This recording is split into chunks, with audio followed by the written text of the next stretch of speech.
Hey, this is Greg, Blog founder Talk of Radio. Hey, this is Greg, founder of www.wrestlingdivas.webs.com, dedicated to highlighting the most beautiful and deadly entertainers in the professional wrestling industry. Thanks to everyone for listening today via blogtalkradio.com. I am very excited to be using Blog Talk Radio as a resource to deliver more exclusive content on behalf of my website. Today, I have a very special guest joining me, and I'm trying to hold back my excitement because I'm a huge fan of hers. She has wrestled for over 10 years. She has appeared on Jimmy Hart's televised wrestling program, Wrestlelicious, as Charlotte the Southern Belle. She's made appearances on both WWE and TNA Impact Wrestling programming. She's captured numerous titles from wrestling organizations all over the United States, and recently she has launched her own all-female wrestling organization known as Arena Chicks. So without any further ado, I'd like to welcome my guest, Amber O'Neill. Amber, you are live on the air right now. Thank you so much for joining me today. Hello. Thank you for being here, letting me be here, and thank you for being so patient with me throughout my crazy work week and having to constantly reschedule. You're the best.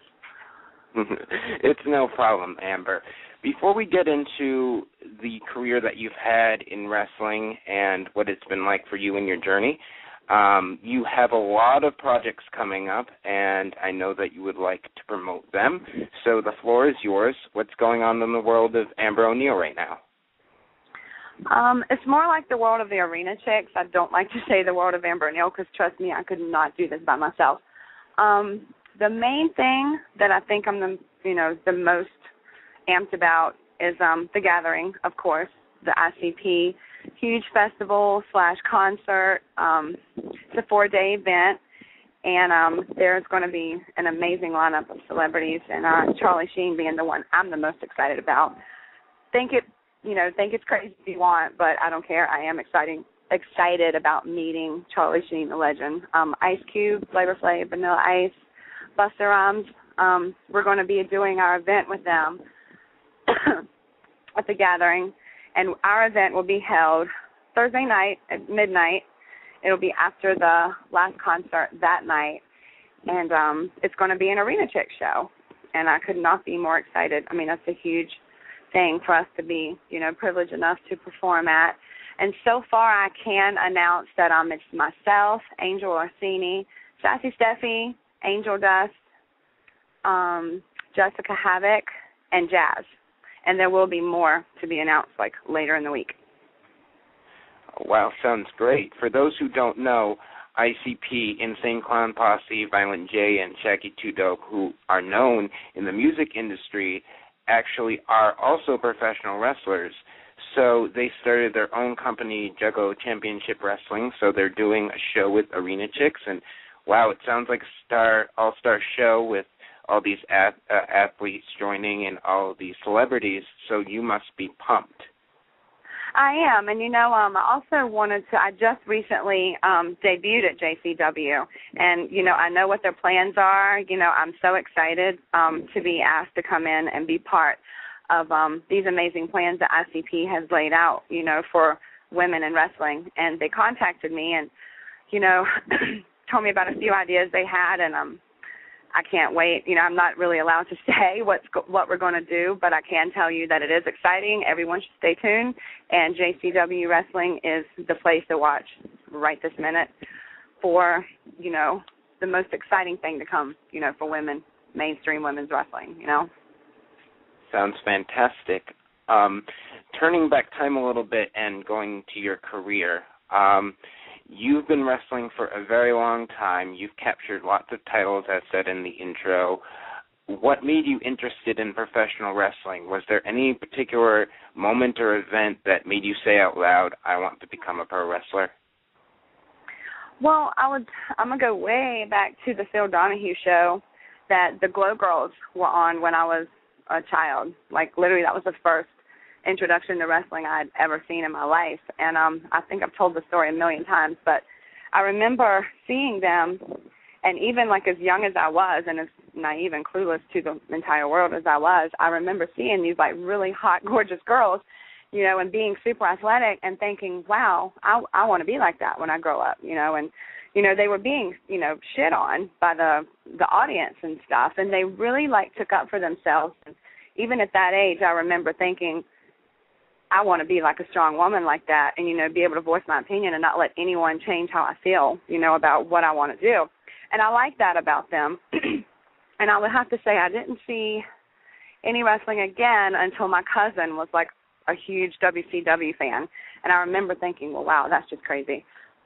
And then I had another friend who was obsessed with Stone Cold Steve Austin, and she invited me to her house to watch his pay-per-view one time. I really just went for the cookout.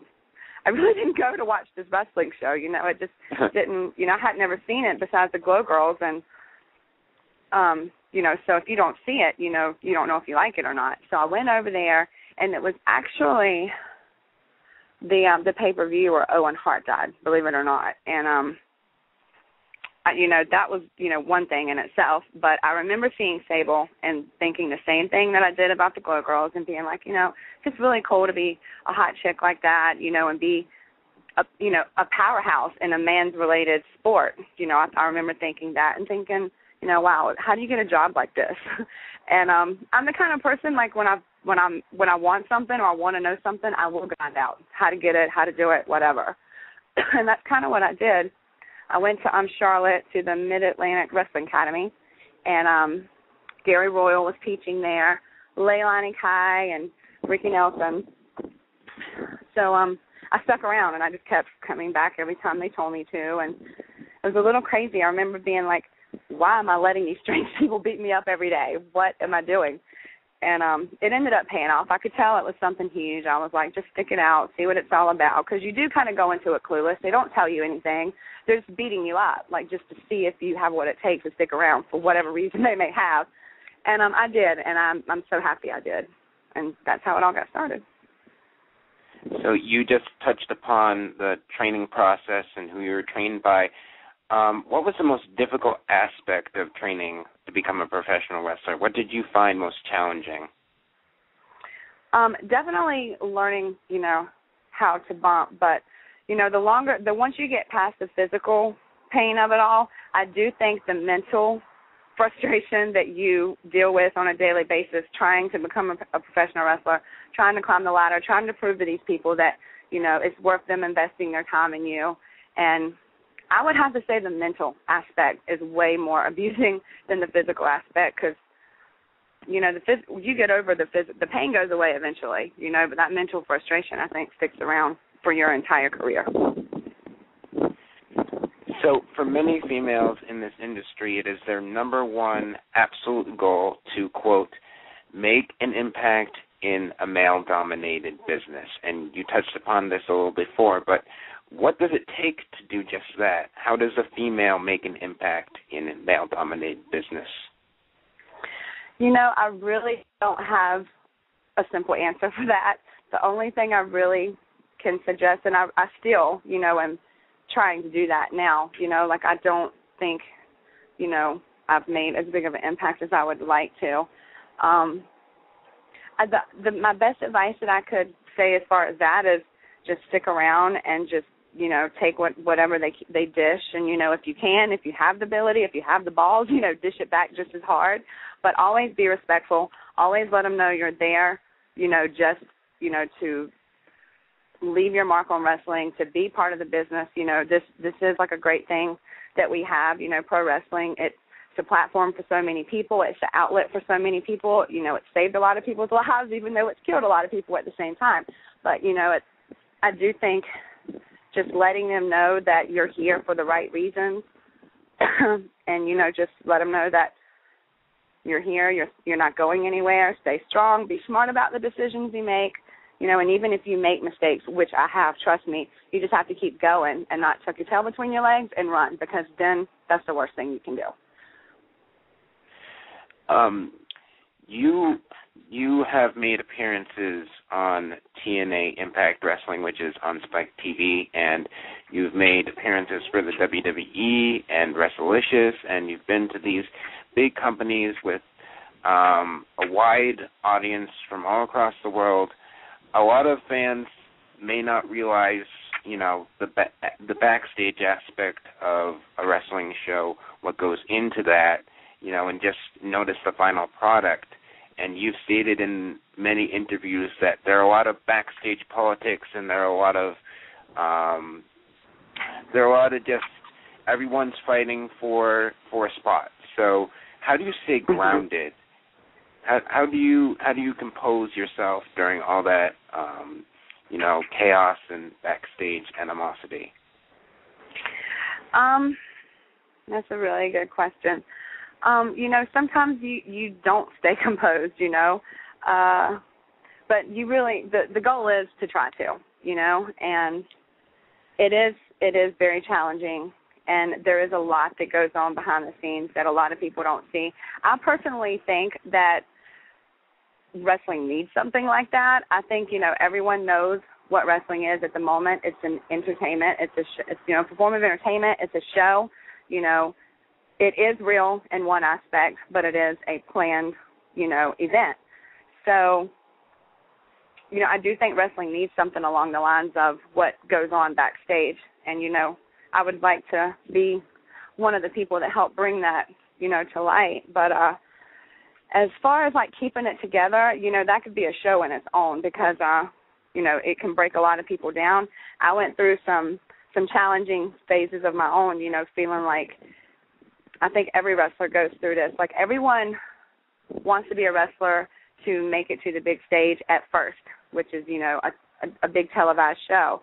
But, once you get there, it may not always be what you thought it was going to be. As a matter of fact, I can promise you it's not what you thought it was going to be.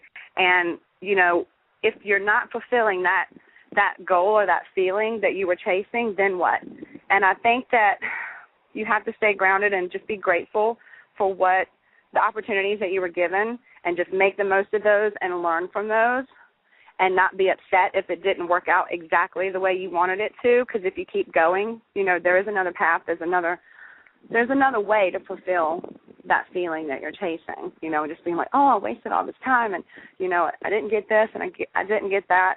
I just think you have to, if you love it, you have to stick with it and you have to stay grounded and just no matter what it throws at you, be graceful about it, learn from it, and just keep going. And if you want to be successful and you do, and if you want to be part of the business and, you have to make the best of it and enjoy each event like it's the last one you're ever going to do, no matter how big, no matter how small, because, you're in it for the love of the wrestling and for the fans and, to leave your mark. And you have to treat every show like it's the big show. And I think that's the best way to stay grounded. So leaving your mark and moving on to more what the fans see in front of the camera, there are many less females in this industry than there are males. And I read a ton of interviews where one of the most important things to be in front of the camera is special. That's what I always hear. To make an impact in front of the camera, to get the fans behind you, be special, be unique. So how does that fare for a female in this industry? How does a female wrestler be special? You know what? That is the best question I've ever been asked in pro wrestling. And you know what? It is so hard to be unique in this business when, oh, God, I don't even want to say it, but, I mean, it's a copycat business, and I have been, guilty of copying people myself. And then, you realize it's not the way to leave your mark, you know what I'm saying? So you have to be different and try to create something new each time, and that is the biggest challenge in the world, in all honesty.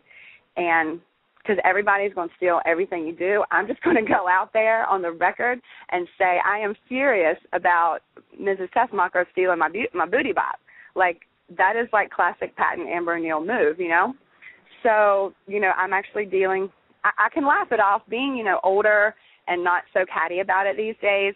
I mean, it is catty in one aspect, but in another aspect, we all are trying to be different and leave our mark. And I feel like the booty bop, helped make me who I am today as far as, like, my wrestling character.